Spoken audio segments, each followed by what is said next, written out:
আজকের ব্লগটা মামাকে দিয়েই শুরু করলাম। এদিকে মাম্মা ব্যালকনিতে দাঁড়িয়ে রয়েছে আর এঘর ওঘর করছে। এখন ঘড়িতে সময় সকাল 6টা। তোমাদের দাদা ভাই সকাল সকাল ঘুম থেকে উঠে গেছে। দোতলায় মিস্ত্রিরা কাজ করছেন আর তোমাদের দাদা ভাইকে ডেকেছিল, ওই জন্যই কিন্তু সকাল সকাল ঘুম থেকে উঠে পড়েছে। এদিকে মামাম তো উঠেই গেছে আর আমি তো অনেক সকালে ঘুম থেকে উঠে পড়েছি। একটা বিষয় কি জানো তো, আমার মেয়ের পাশে আমি অথবা ওর বাপি যদি ঘুমিয়ে থাকে তাহলে কিন্তু অনেকটা সময় ঘুমিয়ে থাকে, আর আজকে কেউ নেই জন্য ও সকাল সকাল ঘুম থেকে উঠে পড়েছে। এদিকে দেখো ফোলা ফোলা চোখ নিয়ে দাঁড়িয়ে রয়েছে। তো যাই হোক, এই সকাল সকাল ঘুম থেকে উঠে পড়েছে তো আবার কিন্তু 2 ঘন্টা পরেই আবার ঘুমোবে।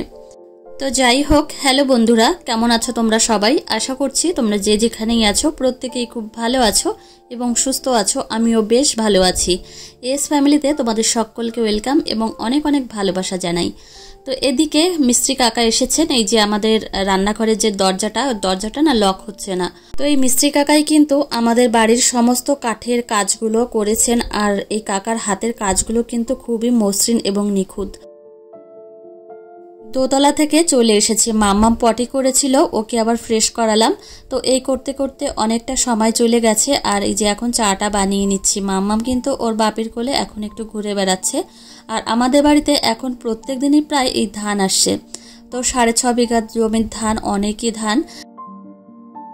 এদিকে আদিশ্রীর জন্য খাবারটা তৈরি করছি। আর আজকে অনেক সকালে ঘুম থেকে উঠেছে, পটি করেছে, পেটটা পুরো খালি হয়ে গেছে। আর এত সকালে কিন্তু রান্না বান্না কিছুই হয়নি, তো ভাবলাম সেরেলাকটাই খাইয়ে দিই। তো এদিকে সেরেলাকটা আমি তৈরি করে রাখলাম আর চা এখন দিয়ে দেব। চাটা কিন্তু তৈরি করা হয়নি। তো এদিকে চাটা তৈরি করে তারপর আবার মাম্মামকে খাওয়াতে হবে। তো ও কিন্তু আবার 8টার দিকে ঘুমিয়েও পড়বে, মানে 8টা 9টা এই টাইমে আবার ঘুমিয়ে পড়বে। অনেক সকাল সকাল ঘুম থেকে যেদিনই ওঠে ও কিন্তু আবার ঘুমিয়ে পড়ে। চাটা তৈরি করা হয়ে গেছে। এই যে আমার চা সবাইকে দিয়ে এসেছি আর এখন চাটা খেয়ে মামামকে খাওয়াবো। তো এই যে মামামকে সেরেলাকটা খাওয়ানো হয়ে গেছে, এখন শেষে জল খাওয়াচ্ছি। ও কিন্তু দেখে মনে হচ্ছে যে ঘুমিয়ে পড়বে। তো যাই হোক, মামাম কিন্তু চেয়ারে বসে খাচ্ছে আর এদিকে আমি আবার চলে এসেছি রান্নাঘরে। সকালে রান্না বান্না করব। সকাল সকাল আজকে চলে এসেছি রান্নাঘরে আর রান্না বান্নাটাও শুরু করে দেব। আটা মেখে লেচি বানিয়ে রেখেছি আর এই কাজগুলো কিন্তু করা থাকলে রান্না বান্নাটাও কিন্তু তাড়াতাড়ি হয়ে যায়। দেখবে কি, যেদিন সবজি কাটা থাকে সেদিন কিন্তু রান্নাটাও তাড়াতাড়ি হয়ে যায়, আর রান্না সেই সঙ্গে সবজি কাটতে গেলে অনেকটা সময় লেগে যায়।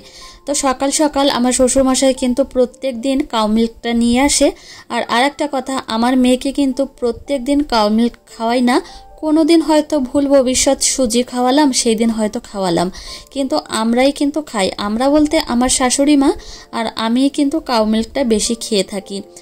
তো সকাল সকাল আজকে ভাবলাম যে কি রান্না করব। তো গতকাল রাত্রে আমি আর আমার শাশুড়ি মা মিল্ক খাইনি, ওই জন্য ভাবলাম যে সুজি রান্না করি। আর আরেকটা বিষয় কি জানো তো, এই সকালের দিকে না কি রান্না করব সেটা ভাবতে ভাবতেই অনেকটা সময় চলে যায়। তো এই যে সুজি রান্না করা হয়ে গেছে আর আমার শ্বশুরমশাইয়ের জন্য প্রথমে 1 বাটি তুলে রাখলাম। তো সারা মিল্কের মধ্যে আমি 2 চামচ চিনি দিয়েছিলাম, সেটা মানে অল্প পরিমাণে চিনি হবে সেই সুজিটাই তুলে রেখেছি। যেদিন বাড়িতে সুজি বা সেমাই রান্না করব সেদিনই কিন্তু আমার শ্বশুরমশাই বলে আজকে বেশি চিনি হয়ে গেছে। আসলে কি জানো তো, ডায়াবেটিসের পেশেন্ট তো একটু চিনি হলেই মনে হয় অনেকটা চিনি হয়ে গেছে, ওই জন্য অল্প পরিমাণে চিনি দিয়ে তুলে রেখেছি। আর এদিকে সকাল সকাল বাজারটাও করে নিয়ে এসেছে ইলিশ মাছ, সেই সঙ্গে চিংড়ি মাছ এনেছে, ছোট্ট ছোট্ট চিংড়ি, দেশি চিংড়ি। তো আর এদিকে আমি এখন আমাদের জন্য এই বাটিতে ঢেলে নিচ্ছি। আজকে সকাল সকাল কিন্তু অনেক কাজই করেছি, তোমাদের সঙ্গে অনেক কিছুই শেয়ার করিনি। তো প্রত্যেক দিন একই কাজ কত শেয়ার করব, ওই জন্যই কিন্তু মন থেকেই করিনি। এদিকে দেখো সুজিটা আমাদের জন্য এই বাটিতে ঢেলে নিয়েছি। এখন কিন্তু যে বাইরে যে মানে বারান্দায় যে টেবিলটা রয়েছে, লাল একটা গোল টেবিল, সেখানেই সুজিটা রেখে আসবো, কেননা ওইখানেই বসে সবাই খাওয়া দাওয়া করে। আমাদের বাড়িতে কি জানো তো, এই যে রান্নাঘর থাকার সত্ত্বেও সবাই বারান্দাতে বসেই খায়, এটা একটা অভ্যাস হয়ে গেছে ওদের। আমি যখন এই বাড়িতে প্রথম মানে বিয়ে হয়ে প্রথম এসেছিলাম, দেখে অবাকই হয়েছিলাম যে সবাই কিন্তু রান্নাঘরে খেতেই অভ্যস্ত, কিন্তু এরা আবার কি বারান্দায় বসে খায়, টিভি দেখে আর বারান্দায় বসে খায়। তো এটাই ওদের অভ্যাস হয়ে গেছে, আর ওদের সঙ্গে থাকতে থাকতে তো আমারও এই অভ্যাসটা হয়ে গেছে। এদিকে আমি এখন রান্নাঘরটা মুছে পরিষ্কার করছি। আর আজকে সকাল সকালে কিন্তু মিস্ত্রিরা চলে এসেছেন। কাঠের মিস্ত্রি ওই কাকা তো সকালেই এসেছেন, মানে 6টা বাজার আগেই এসে গেছেন। তো এদিকে থালা বাসনগুলো আমি ধুয়ে রাখছি, সকাল সকালে এই কাজগুলো রেডি করে রাখছি। আর মাম্মাম জানো তো ঘুমিয়ে পড়েছে, তো 8টা নাগাদ ঘুমিয়েছে, আর উঠবে কখন তার ঠিক নেই। তো এই হচ্ছে ওর একটা সমস্যা, সকালে সকালে যদি ঘুম থেকে উঠে যায় তাহলে কিন্তু আবার 8টা কি 9টা নাগাদ ঘুমোয়, আর কেননা 11টা কি 11:30 বা 12টা বেজে যায় ওর ঘুম থেকে উঠতে উঠতে। তো এদিকে সকালবেলা আজকে আমার শ্বশুর মশাই এই ডিমগুলো নিয়ে এসেছে, দেশি ডিম। তো এই ডিম নিয়ে পড়েছি আর এক সমস্যায়, জানো তো কি হয়েছে, একজন কাকিমা একদিনকে 12টা ডিম দিয়ে গেছে। তো 12টা ডিমের মধ্যে 9টা ডিমই নষ্ট, আর 3টে ডিম ভালো ছিল। এই প্রচণ্ড গরমে জানি না মানে কবে থেকে বাড়িতে ডিমগুলো গুছিয়েছে, ওই জন্যই কিন্তু নষ্ট হয়ে গেছে। তারপর কিন্তু এই 3টে ডিম বেঁচে আছে, আর এক একটা ডিমের দাম 10 টাকা, বোঝো, মানে দেশি ডিমের কিন্তু প্রচুর দাম। আর মাম্মামকে কিন্তু আমি ডিমটা প্রায় 7 মাস বয়স থেকেই খাওয়াচ্ছি, আর এখনও কিন্তু প্রত্যেক দিনই খাওয়াই, আর বিশেষ করে দেশি ডিমটা খাওয়ানোর চেষ্টা করি। আর যদি না পাই তাহলে কিন্তু পোলট্রির যে ডিমটা আছে সেটাই খাওয়াই। আর ডিম খাওয়ালে কিন্তু বাচ্চাদের গ্রোথে অনেকটা উন্নতি হয়। তো আমার মেয়েকে প্রত্যেক দিন আমি চেষ্টা করি ওর খাবার তালিকায় একটা করে ডিম দেওয়ার। তো ও কিন্তু ডিম খেতে খুবই পছন্দ করে। মাম্মাম আজকে ওর দাদা ভাইয়ের ঘরেই ঘুমিয়েছে, আমাদের ঘরে ঘুমোয়নি। আর এদিকে আমি চলে এসেছি বিছানাটা গোছাতে। গোছানো বলতে বিছানার চাদরটা চেঞ্জ করে নিলাম, আর গতকালকেই চেঞ্জ করব সেটা আর হয়নি, প্রচণ্ড পরিমাণে নোংরা হয়েছে জানো তো। আর এই গরমের দিনে আরও বেশি নোংরা হয়। তোমাদের দাদা ভাই হাতের কাজ করছে, ওই জন্য আমি বেরিয়ে এসেছি। আমি যদি থাকি 2-একটা কথা বলবো, তখন কিন্তু ওর কাজের ডিস্টার্ব হবে, ওই জন্য আমি বেরিয়ে এলাম। এসেই চাটা তৈরি করেছি মিস্ত্রিদের জন্য, আর এদিকে চা নিয়ে চলে এসেছি দোতলায়। এসেই দেখছি তো এত সুন্দর করেছে, কালারটা দেখে কিন্তু খুবই ভালো লাগছে। দেখো তোমাদের কিন্তু এক ঝলক করে দেখিয়ে দিচ্ছি। আমার জানো তো সবসময় একটা ভালো লাগা ছিল যে সুন্দর একটা ঘর হবে, সেই সঙ্গে সুন্দর একটা রান্নাঘর হবে। তো সেই আশা কিন্তু আমার পূর্ণ হয়েছে, আর এটা সম্ভব হয়েছে একমাত্র তোমাদের দাদাভাইয়ের জন্য। তোমাদের দাদাভাই কিন্তু এই আশাটা আমার পূর্ণ করেছে। তো এইদিকে চা খাচ্ছেন মিস্ত্রিরা, আমি এখন যাব নিচে। দোতলায় এত পরিমাণে নোংরা, ভাবলাম কি যে একবারে স্নান করেই বিছানার উপর উঠব। তারপর স্নান করে রেডি হয়ে ঠাকুর পুজোটা কমপ্লিট করলাম, করেই এই যে চলে এসেছি আবার বিছানাটা গোছাতে। তো তখন তো চলে গেছিলাম, তোমাদের দাদাভাই ছিল, গোছানো হয়নি। তো এখন ভালো করে ঘরটা গুছিয়ে পরিষ্কার পরিচ্ছন্ন করে নেব। তো এই হচ্ছে। আর এই যে মাম্মামের টেডিগুলো এখন এখানে সাজিয়ে রাখছি। ও কিন্তু এই টেডিগুলো নিয়ে, টেডি বিয়ারগুলো নিয়ে খুব সুন্দর খেলা করে। তো এদিকে দেখো মাম্মামের টেডি বিয়ার, আর সব থেকে পছন্দের টেডি বিয়ার হচ্ছে বড়টা, মাঝখানে যেটা সেটাই। তো এখন এই যে বিছানার চাদরটা কিন্তু ঝুলে রয়েছে, আর এখন আমি গুজে দিচ্ছি। এইভাবে গুজে দিলে কিন্তু বিছানার চাদরটা বেশ টান টান থাকে। আর ওপরে উঠে কিন্তু মাম্মাম অনেক লাফালাফি ঝাপাঝাপি করে, কিন্তু বিছানার চাদরটা কিন্তু একরকমই থাকে। তো এই যে দেখো ঘরের কাজ মোটামুটি কমপ্লিট হয়ে গেছে। আর আমার মাম্মাম কিন্তু সকাল সকাল ঘুম থেকে উঠে পড়েছে 11:30টার দিকে। ওকে আবার স্নান করাতে হবে, আবার সেই সঙ্গে আবার মানে খাওয়াতে হবে, মানে স্নানের আগে ওকে আবার ওই যে ডিম আর আপেল সিদ্ধটা খাওয়াবো, তারপর কিন্তু তেল মালিশ করে স্নান করাবো। আর আজকে দেখো একদম ভালো না ওয়েদার, পুরো মেঘলা মেঘলা ওয়েদার, সেই সঙ্গে কিন্তু প্রচণ্ড গরম। তো মাম্মামকে স্নান করিয়ে নিয়ে এসেছি আর রেডি কিন্তু করে দিয়েছি। মাম্মাম কিন্তু জালনায় বসে রয়েছে। তো এই জায়গাটাই ও থাকে, ওর খুব ভালো লাগে। আর তোমাদের দাদাভাই আবার বাড়িতে এসেছে, কেননা মিস্ত্রিদের রং দিতে।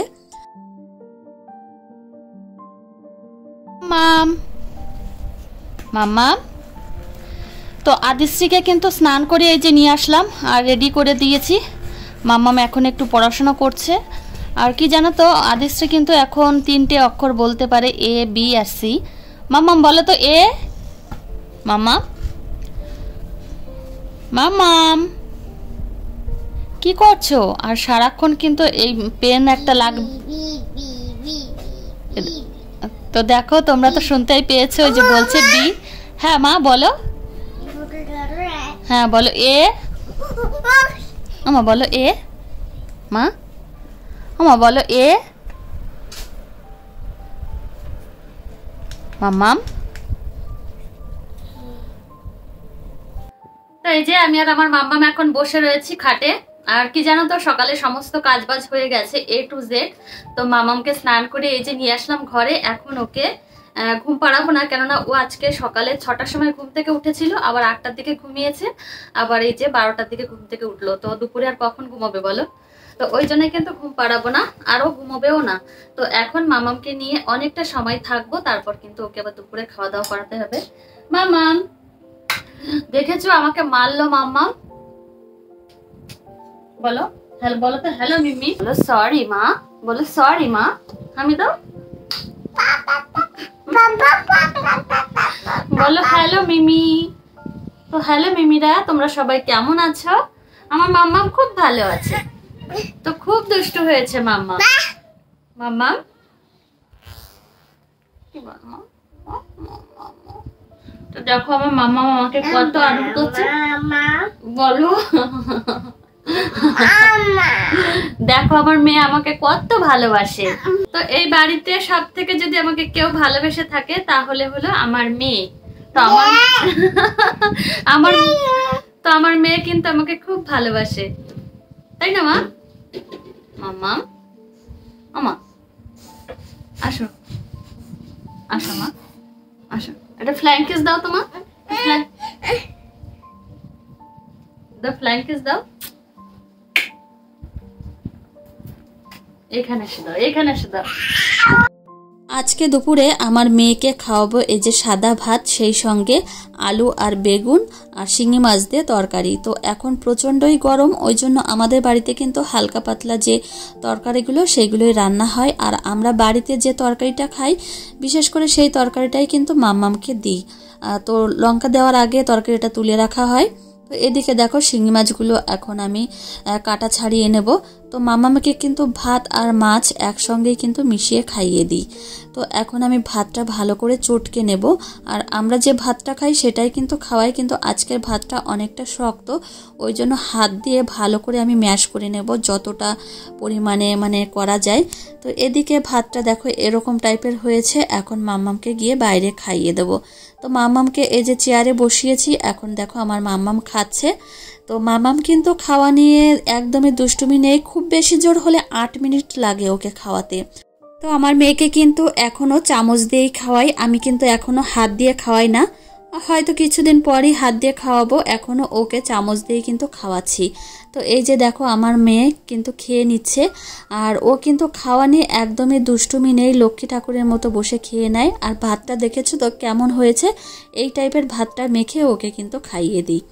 তো চলো বন্ধুরা, আজকে ব্লগটি কিন্তু এখানেই শেষ করছি। তোমাদের সঙ্গে দেখা হবে কিন্তু পরের ব্লগে। টাটা।